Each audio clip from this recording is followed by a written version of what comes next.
First of all, I always thought that breast cancer was a white woman's disease. I didn't know that black women got breast cancer, and that was mainly because all the promotions featured white women. So I just thought, oh, black women don't get this.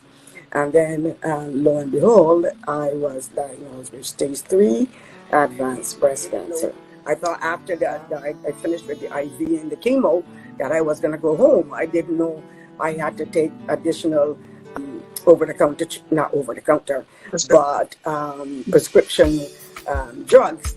And I went, and it was quite expensive. And I thought to myself, okay, what do poor people do? How do women that look like me, that is less fortunate than I am, how do they make it? How do they find the money to pay for this prescription, take care of their families, cover all their finances?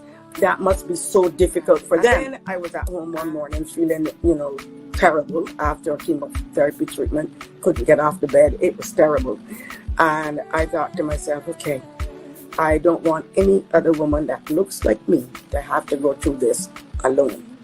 So when I get better, I'm going to do something about this. That started the journey of me and the Olive Branch of Hope.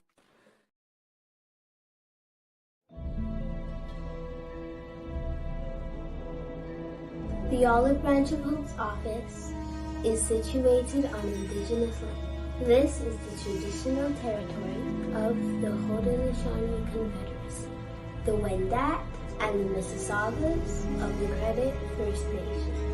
The Olive Branch of Hope gratefully acknowledges these Indigenous nations for their guardianship of this land. The Olive Branch of Hope also recognizes stolen people from across the world who have inhabited this land by force.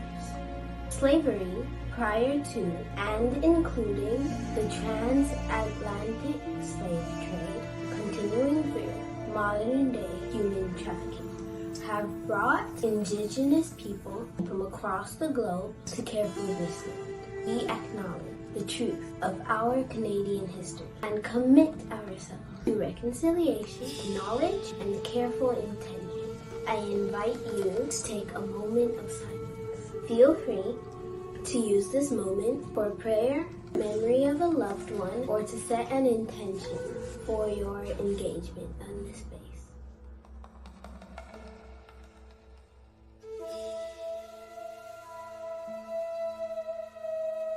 Thank you for holding this moment of silence with me.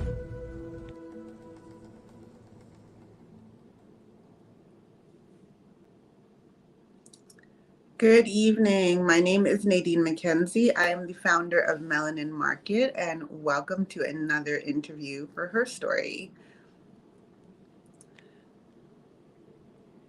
So thank you for joining us in our conversation today as we continue with our 30 Days of HERstory campaign in support of the Olive Branch of Hope.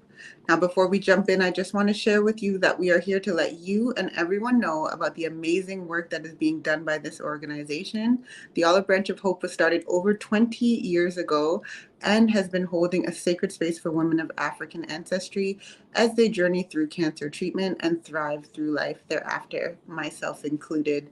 The founder, visionary, and leader, Miss Layla Springer, is joined by her board and volunteers in saying thank you very much for watching.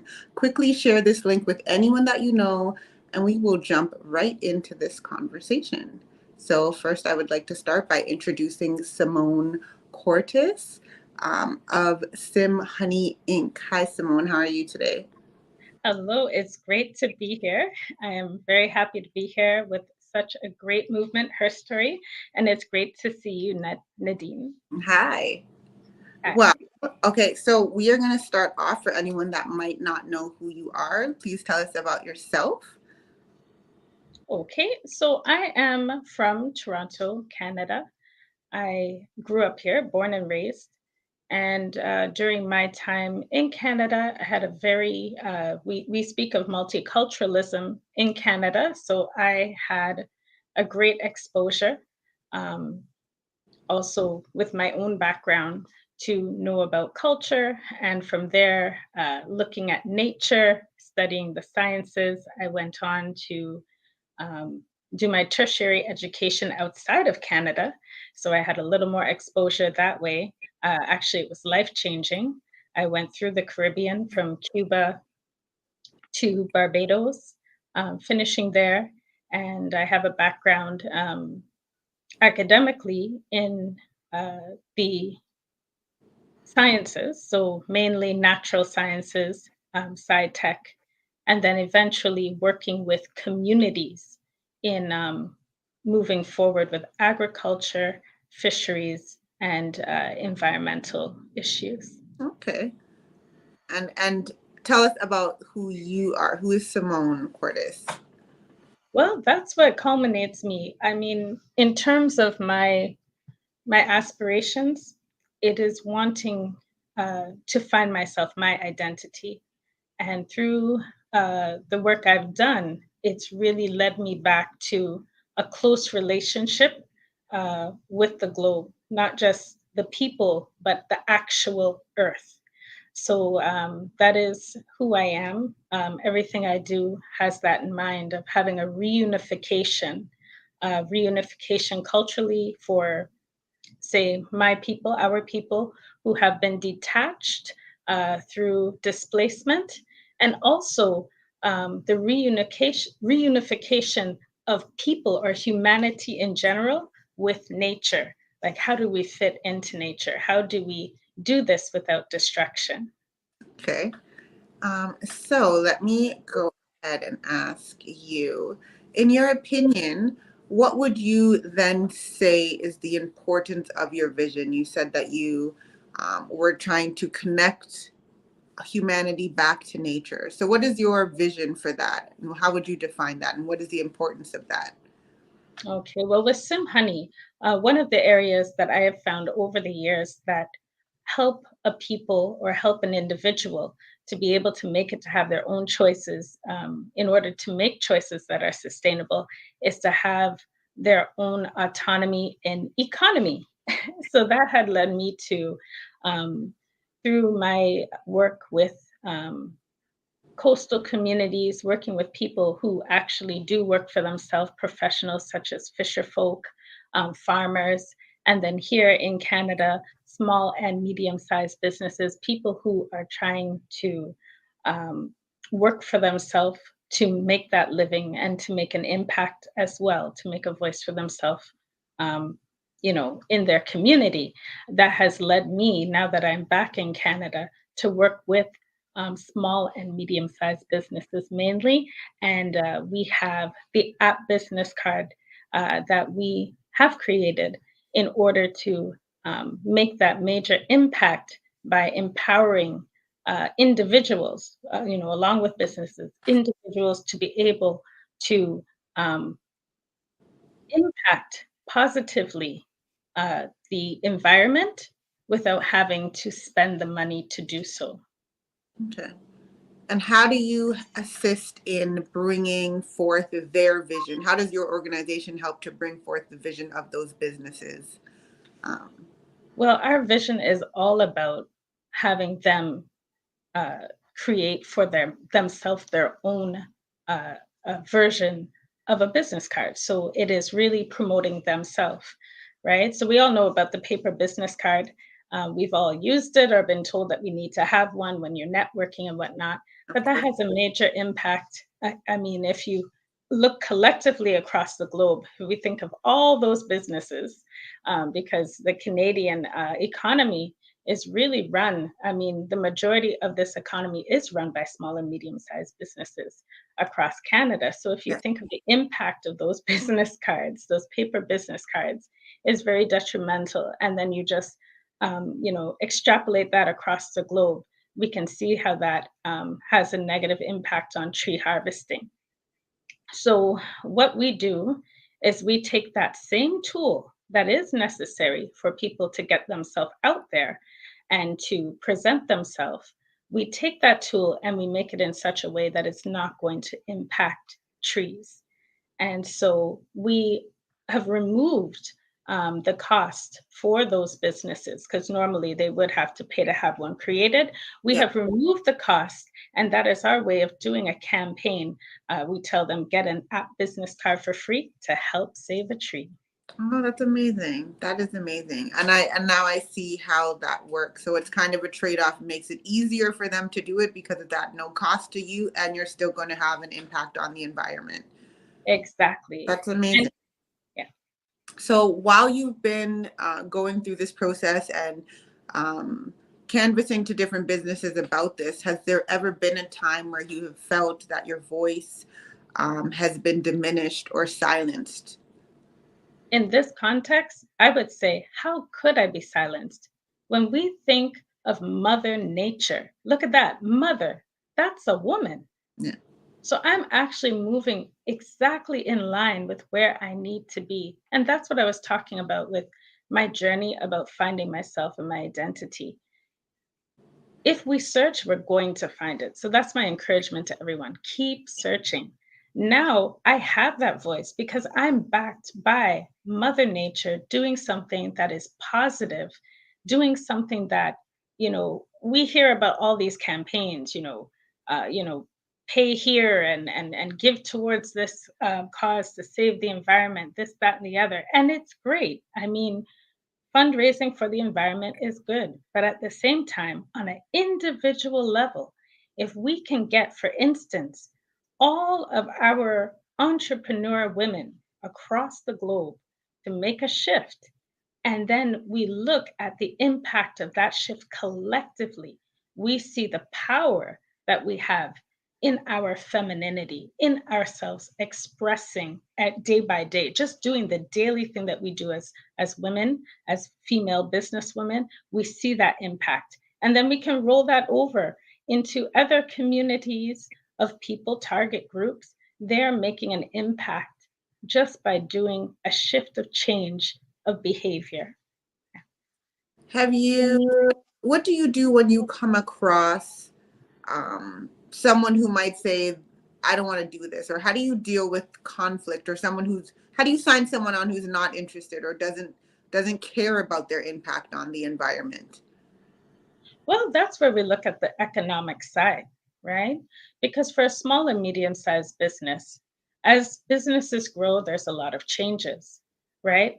Hence, when you think of uh, making monetary commitments towards promotional materials, when things change, you have to change all of that too.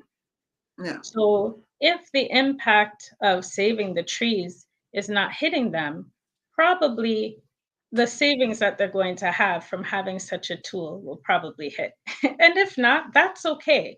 We don't need everyone in the world to make the shift right away. As we know, it starts with the power of one. So that's how we approach it. Okay. And so has there ever been, so how does it feel when you're writing your own vision of your own story to take control of the narrative? For people that might say, or you're wasting time, or this is not going to be impactful. I'm one person, I can't make a difference. Yes, I would say that absolutely one can make a difference. One does make a difference. Uh, one makes a difference in their world. Okay, so in their microcosm, if they do something and do an action, there is a result or a reaction. In this case, with a business card, you know, it's a business card, but we're able to do a lot of things with that card that a regular paper business card cannot do. So, for instance, we have included a referral component to it so that a lot of professionals who depend on referrals will have that tool built in to their app business card. And that makes it easier for the person that's going to refer them. They can just go ahead and send that information to that professional so that they can preempt um, an interaction with somebody who's interested in using their business. right? So there's a lot of different things that we've been able to add on where we just started out with something that is an app business card, something that doesn't use paper. We've added on other features. And right now, of course, there's a feature that we have, which is a bonus where people can get a two picture slideshow as an added bonus if they put in trees as their gift code. So as people use it and they see the functionality, oh, yes, they're going to come on board. So for myself, I'm a business owner, as most of the women watching are as well. If they wanted to get involved with your organization and get themselves a card, what are some of the first things that they would want to ask themselves? Is there any type of business that this is better for than maybe another type of business, or is this all across the board? Who is your ideal client? Who is your ideal female entrepreneur that would benefit from this? Anybody that wants to leave an impression, anybody who wants to be remembered. So I don't even stop at businesses. When I think about it, sometimes you meet somebody and you have an interaction. It may be quick, but they're like, where can we see each other again? Or, let's try to connect. Yeah. Right there, boom, app business card. Send it to them how they want it. And from there, they can actually download your information in their contacts. Easy as Oh, that. So you can actually use it as a tool, even if you don't have a business. You can use it as a tool, as an organization, and you have your board of directors or you have your volunteers. Each person is free, so each one could get their own, signature app business card for that organization with their name, and you're out there. The whole idea is that we want to give small and medium-sized businesses the access they need without the cost that's usually required. and so I guess this is something too that would also allow for, let's just say someone has a business and maybe you're a smaller member of the team, you still would then, some places don't give every employee a business card because of the cost. So this then would, I guess, allow someone to have every member of their team be able to share and profile their company as well. That's right. That's a very good point. And that's what we want. We want people to be able to receive information as the organizer, as the business owner, as that professional wants them to receive it. Sometimes when people are referring to you, they may not have an easy time retrieving your information or the information you want to give them, right? So this way, they have everything all in one place. They're going to share it very easily in the way the person wants to receive it. And that person, when they download it, they're downloading it as if you were right there, spell checking and putting everything in yourself. Now, when someone, so can you walk me through what the process of this looks like? I'm a business owner. Mhm. I've now downloaded your service. How do I go about meeting a customer and then providing this service to, like, how do I use this business card? Okay. So the first step of ordering the business card would be, of course, at businesscard.com. Just go there, do your order as you want, you set it up. The standard free version is shown. The bonus slideshow is there if you want it. And then if there's any additional add-ons, it's a one-time payment, no monthly fees. But after that, once it's completed and it's on your phone, it's as easy as meeting somebody. And for instance, what I use a lot of times is the SMS, the text message. What's your number? I get their number, I send it to them via text message. And that feature, the way you send it is actually included on the app business card. There are icons that you press and it shows all the different ways that you can send it. You can copy and paste, so it could be Instagram, it can go straight to the WhatsApp, it can go straight to SMS, it can go straight to Messenger, and so on. There's a lot of different ways to send it. There's also QR code capabilities if that's what somebody wants, because people have become, or I should say, generationally, there is a certain part of the population that is more used to using QR codes. But again, we have to remember, as business people, as professionals, we want to reach out to everybody and cater to what their need is. So sometimes with the QR, and I do use it if the person wants it.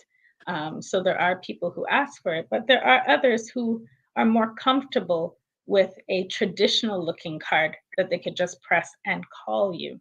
So you you would use it like that. That's amazing. Mhm. So can you have an organization card, or are all of the cards individual You based? It's up to the person and the organization, the owner, business owner. It's how they want to do it.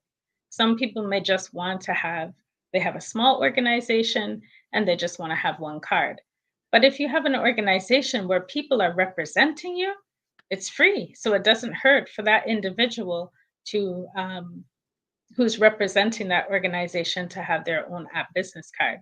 And then the organization, of course, will work out how they get the multiple cards. And so what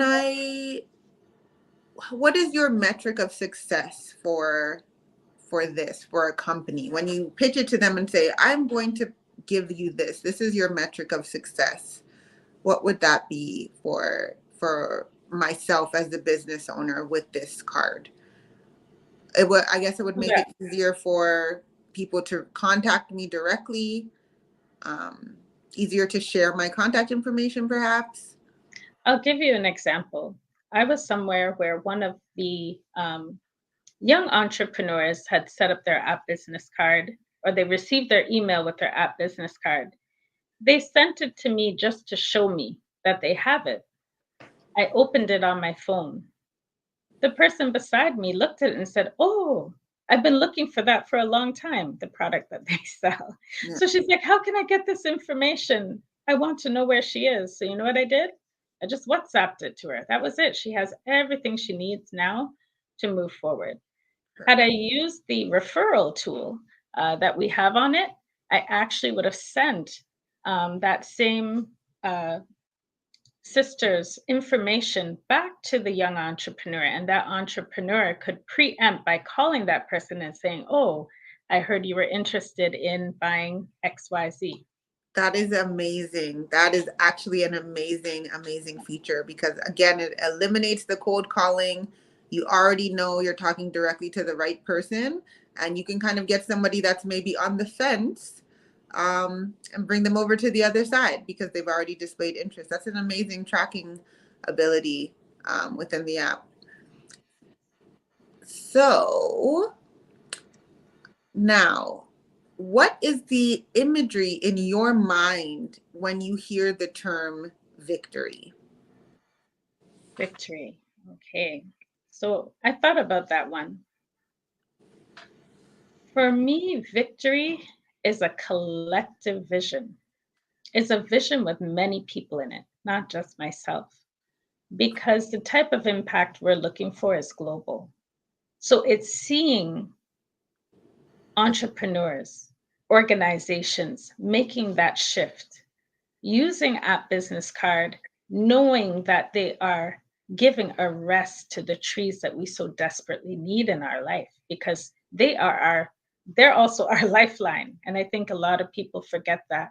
And that's the challenge of when you have someone who has studied and they have the expertise in an area, but they can't translate it into um, something of meaning and impact for someone to make a shift in their behavior, because they're just trying to make sure they have food on the table, right? So that will be victory. Victory will be when we see the people using it, it's a normal tool, they're happy. And then on the flip side, for me, yes, going back to the vision, is seeing children in the forest, enjoying nature, nature that may have been eliminated had we not made this move. So, can I take a moment and kind of go back a little bit to get a more of a better understanding of you and your background? And also, as you speak of that, the potential, and the vision that not only, and victory that you have, not only for yourself, but for your company, as far as growth is concerned, is do you have programs in the pipeline where you will have children going back into nature? What is your wildest dream as far as what you would like to do with your company? Okay. Well, with Swim Honey Inc., we do have community component. So part of the get a app business card for free to help save a tree, it's not just going to be the app business card that is part of that is solely the extent of the Save a Tree program. Saving the tree goes further in that we are going to be impacting the communities that are around a lot of these trees, the ones who live closer to nature, rural, coastal, um, the communities that are, around the world where there's a lot of biodiversity. So we're speaking about closer to the equator, globally, Africa, looking at parts of Asia, even here in Canada. Um, Recently, there were several reports about trees in particular going up into Quebec, where the boreal forests are being clear cut. And these are practices that are still being done. In Guinea Bissau, there was clear cutting being done without necessarily the permission of the communities that depend on that forest. And I mean, I could give countless examples of where this is happening, and it's negatively impacting communities, which means it's impacting families, children, and their livelihood. So our programs and what we do, it will go further, but it begins with that one uh, one click or one entry, on a keyboard or on your touchpad on your smartphone. That's where it really begins. So going from the micro to the macro, yes, we have that plan, but again, it begins with individuals starting to use something that makes sense, that's functional, that is giving them practical results, and then collectively it's going to be able to help us impact even the communities that keep care of these trees. So I feel like every woman has a story, um, and a part of her story is always her tribe. So can you tell me about your tribe and the people that support you in this endeavor, or the people that have helped you find your way to your vision? Okay. Well, I have a great team. I don't work alone. So I always speak about the collective. I have wonderful team members, both men and women. But what we do is we know how to feed into each other's strengths.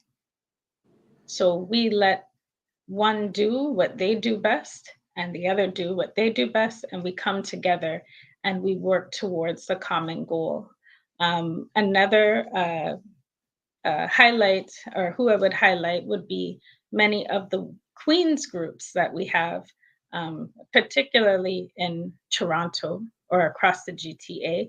There are women's groups, of course, HERstory, we have to give mention to. We're here right now. So if I could mention Jay Nadia, looking at the Olive Branch of Hope, these organizations are very present within women's communities across Toronto. And so I I learn from other women that I meet. I learn from men that I meet as well. I don't leave out men.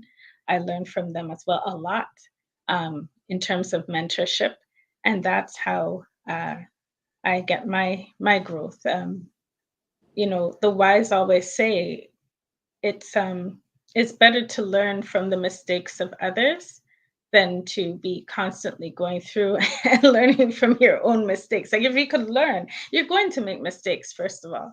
That's not something that we can avoid. Life happens.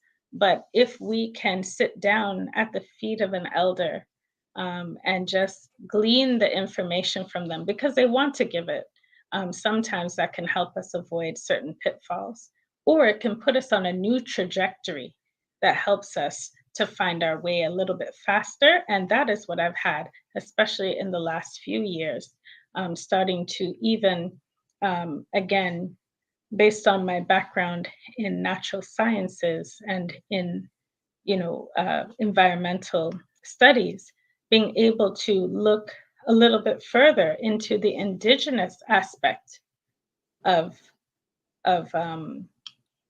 looking at nature and learning from those experts. That has really helped me to um, make certain moves that are beneficial and help me to avoid wasting a lot of time with certain actions or initiatives that don't really pan out in the end, if I could put it that way. Just trying to be politically correct without saying what and what. But sometimes our energies are better spent certain ways. And if we speak to elders, I find that helps us, along the journey. You spoke about having to change your trajectory. So I'm wondering, for you, can you tell us the story of that change for you, and what was that pivotal point that got you here? Yes. So, as I mentioned, I had done some traveling. So, in my travels, I had one idea in mind of how I wanted to, say, impact the world or be, have some kind of footprint in global matters. And so, when I was here in Canada growing up, we only get one very small side of the story. I wouldn't even say it's a side. It's not much. It's not really what's happening out there. You get um, this narrative that really doesn't fit the reality of what's happening around the globe. And I think it is it's sad when you think of young people who do grow up in Canada and may not have access to know about global affairs, right? So when I did travel and I was able to see exactly what was going on, in particular in those areas that impacted the communities that lived among some of the richest biodiversity in the world, that started to change my trajectory of who I want to work with and how I want to work. Do I want to work with policymakers um, of large governments that have their agenda, or do I want to be able to work more on a grassroots level? Could I mix the two? Which is sometimes the thought that a lot of people of African descent have. They think, okay, I can be in there and I can also, do something for, you know, certain organizations and try to be that voice. But it doesn't always work out that way because when we think we're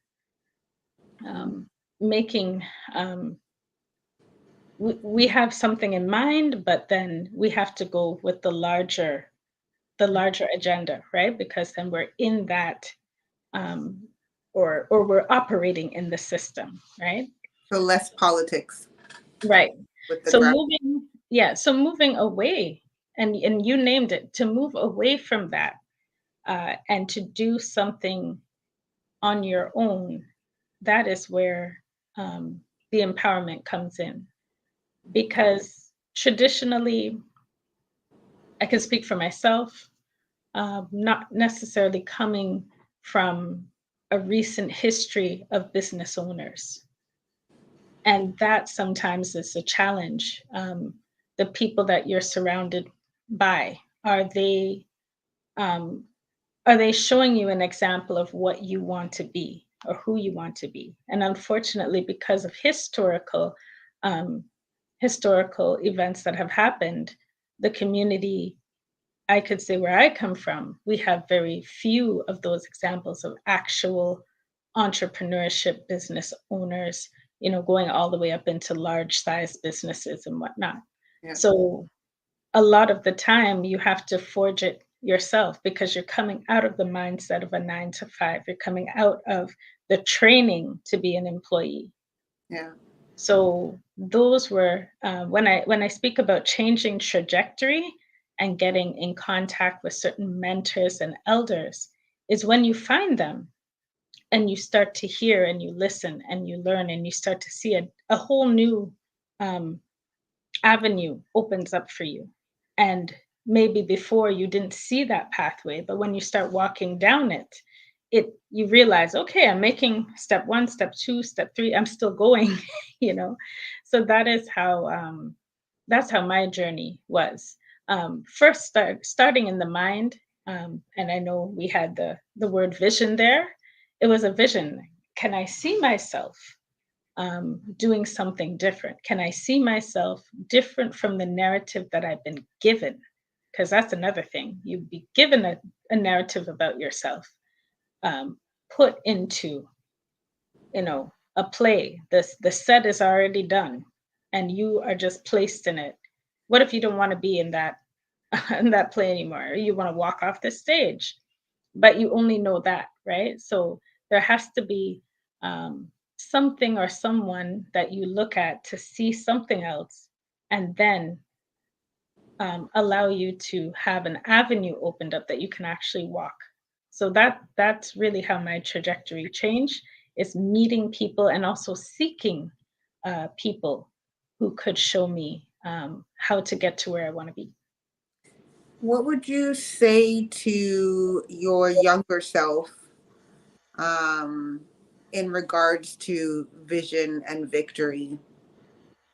And what might have changed had you have been able to define that at an earlier age?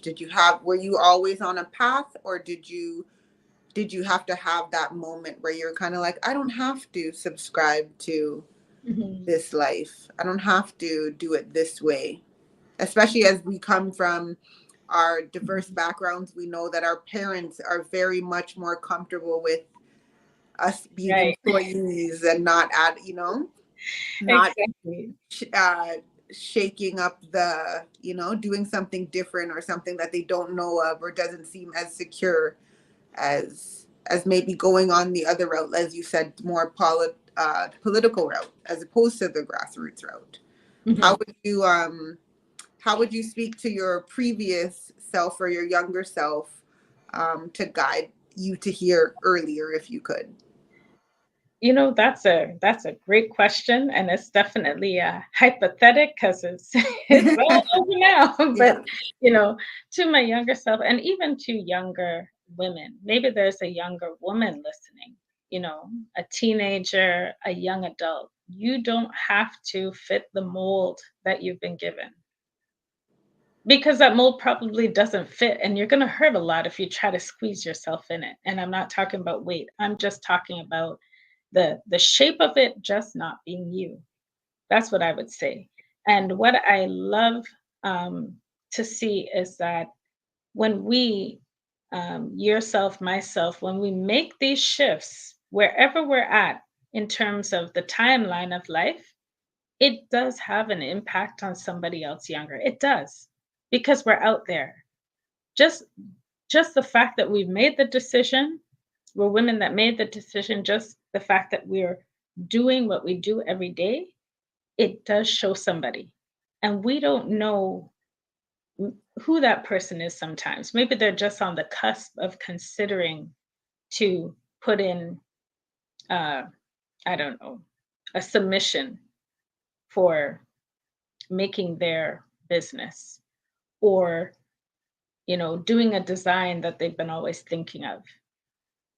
When they see the imagery and women like us, it gives them, it opens up that avenue, right? So that's one way of doing it too, right? So to my younger self, if only you had a few more examples around you, because we have to be real. At that time, there weren't that many examples made available to us. It didn't mean it didn't exist. Yeah, It's we just didn't that have we social couldn't media to see it. see everything, Exactly. and Social we didn't media have the really, media to highlight blackness and POCs the way that they do now, that, obviously. that's right. It really makes a difference. So um, even if even in this time, if people don't necessarily want to have a very visible platform, they can still make an impact in a young person's life. And yet, my younger self, if they had an example like the elders that I've run into and the mentors that I've searched for, then most likely there would have been some time redeemed where I would have been doing other activities for the similar goal. Yeah. And would you say for the younger girls, and yes, they do have social media, but for a younger girl who doesn't feel like she fits the mold per se, how would you tell her to go about trying to look for those mentors and look for those examples? Or how did you go about looking for them? What was your kind of path that you took? Trial and error. No. Well, yes. I mean, it's not easy. It's not easy because then you have the other side of it where with social media, um, you have to do a lot of your due diligence as well, and also be prepared to know that sometimes what you see is not truly what it is. So that is also a cautionary tale. And again, an elder can tell you that. Why? Because they've probably been through a few things, right? So, yes, you have to be careful. For instance, for me, going to reputable education institutions was one aspect. And I say that very lightly because then when you go into the real um, crux of the matter, what are you learning in that educational system? Is it actually serving you? So, moving on from there, when you're doing your search, it's really about the research you do. You have a lot of research, it's a lot of work. It's a lot of research to do. It's a lot. We spoke about referrals earlier. Yes, get your referrals. So it means community. It means speaking to other people, people that you trust, or people that you have um, got in touch with through somebody else and they have many referrals for that person. You want to do your due diligence to make sure you're getting proper information, do your research, do some book work, and make sure that the steps you're taking are right for you. So I am just very fast. And so I am curious, is there a woman that has inspired you?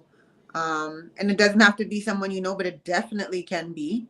But is there a woman that has inspired you to kind of walk in your greatness? And Oh,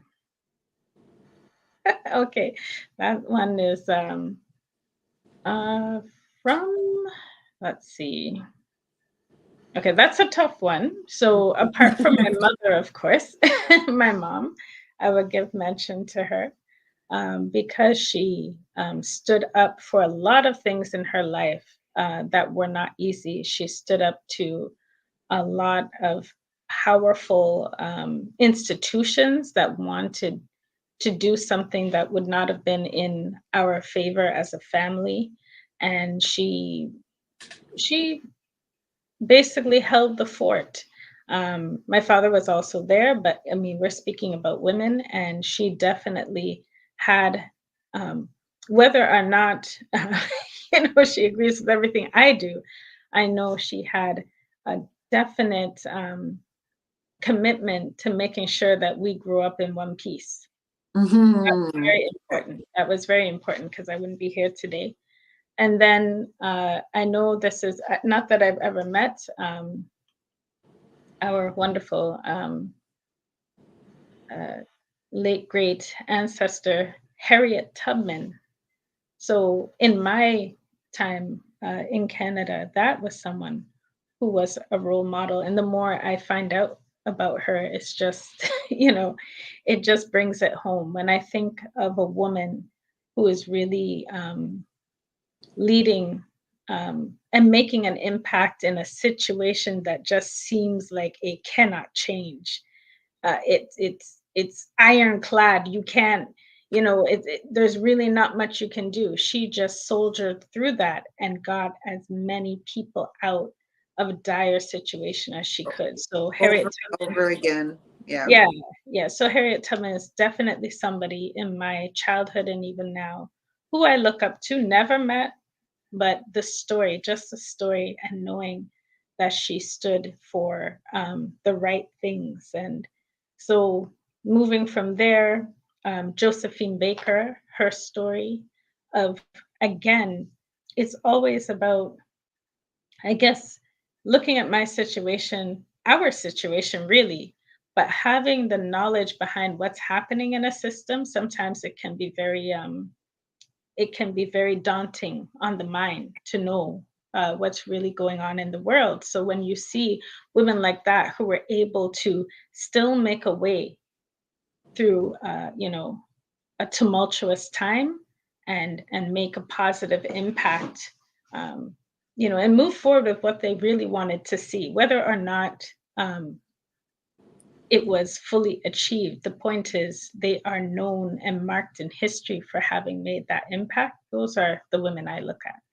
I love that, especially Harriet Tubman. I think is so very much in line with your brand and the vision of your brand, because of course she very much had to rely on and be one with nature, as Hmm. well as the indigenous people of the land that helped her navigate through to get to freedom and back and back and back and forth again. That's right. Yeah.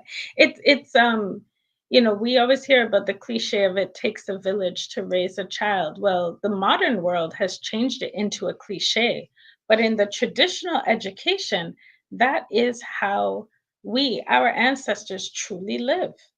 And there are, I say ancestors, but there are people who would be like our relatives because we were taken from the same area a long time ago. They're still living that way. So the best way to really find out, which is actually what I'm doing right now, is reconnecting with them so I can relearn the way of somebody way, way back in my history who understood what it was to really live life and fit into nature. Well, we're just about coming to a close, but I definitely want to still, and you've done such an amazing job of articulating yourself and your brand and your vision and your definitions of victory. For anyone who may have come late again, can you just walk us through maybe briefly one more time? If there's anything else that you wanted to say in regards to your company, how people can reach out to you, um, who is great to get this service, who should definitely reach out to you to get this service, or even just where we can go to get more questions and more information, and where we can find and follow you. Yes, most definitely. So I will tell you all, we are doing a Save the Tree campaign. It's get an app business card for free to help save a tree. You would just go to https:// appbusinesscard.com. Go to that website and get your free app business card today. Now, who needs an app business card? I would say everybody that wants to present themselves, their business, themselves as a professional, an artists out there, um, therapists, people who just want to be able to share information about an organization or an organizational member, organizations, teams, groups. This is for you. Why? Because it's free. And of course, it will have our collective effort of starting to use app business card, which does not use paper. It will help to save trees all around the world. Perfect. And may I ask a very silly question? Last one. Are you a tree hugger? Am I a tree hugger? Yeah. Okay, no, I wouldn't label myself as a tree hugger. I think what happens is that when you have relationship with nature, it's not so superficial. It's so much deeper than that. So I would not use that label because that label is actually from a modern world context, a context of a world that has been um, conditioned to think that they control nature and that nature doesn't control them. I'm a tree hugger, so I will change myself. I go to the lake and I like to put my feet in the soil and stand by the tree and pray, and I have gotten into the practice of hugging trees, as I've heard it's very good. Oh yes, no, embrace them, feel that soil. But sometimes, well, it's funny. We're using English right now. It's a code, right? So as we go back to nature or really connecting with nature, which is beautiful what you do, that is something we all need to do. But we will see that those terms that are used by people, it's really coming from that same maybe larger agenda that even though we want to say love the trees, we don't see the results. When those agendas are pushed, we may not see the results. We may say, why is this still happening? Why is the boreal forest still being, and then we have to stop and think. So yeah, no, we're going to be right in there when we just reconnect. Nature will show us what to do. Thank you so much. Thank you to everyone who has tuned in. If you're looking for any information in regards to Simone or her company and her business cards, the information will be listed below. I want to thank our guest, of course, Simone. Thank you so much for joining us and telling us about your amazing vision, your amazing definitions of victory, and your amazing story. Please remember to visit www.heysisterherstory.ca. That's HEY sister SISTER HERstory.ca to purchase any of the co-branded items that you see, because Her Story is giving extra from these products to the Olive Branch of Hope. Feel free to donate instead on the website as well. All funds raised are dedicated to purchasing specialized medical devices for the Black women living with lymphedema after breast cancer treatment. If you have not already gone to the olivebranchofhope.com, if you know anyone who has just recently been diagnosed with breast cancer or any types of cancer and needs any support, please ensure that you are going to the Olive Branch of Hope. And I just want to thank everybody who's tuned in today. Thank you for giving me the opportunity to come and speak with you today. Thank you to the Olive Branch of Hope and Her Story for organizing this amazing event. And I will be back next Tuesday to interview another amazing woman. Simone, thank you so much for coming today and telling us about your amazing business and your amazing story. I myself am going to follow up with you as well so that I can get Melanin Market engaged within can you say it for me again? The app business card. Yes, that's it. App business card. Okay, perfect. Yes. Thank you so much. Thank you, Nadine. It was beautiful. And thank you to all of the sponsors and to Her Story. I really love this initiative. Thank you. Good night, everybody. God bless. First of all, I always thought that breast cancer was a white woman's disease. I didn't know that Black women got breast cancer, and that was mainly because all the promotions featured white women. So I just thought, oh, Black women don't get this. And then lo and behold, I was diagnosed with stage 3 advanced breast cancer. I thought after that I finished with the IV and the chemo that I was going to go home. I didn't know I had to take additional prescription drugs. And I went, and it was quite expensive. And I thought to myself, okay, what do poor people do? How do women that look like me, that is less fortunate than I am, how do they make it? How do they find the money to pay for this prescription, take care of their families, cover all their finances? That must be so difficult for them. And then I was at home one morning feeling, terrible after chemotherapy treatment. Couldn't get off the bed. It was terrible. And I thought to myself, okay, I don't want any other woman that looks like me to have to go through this alone.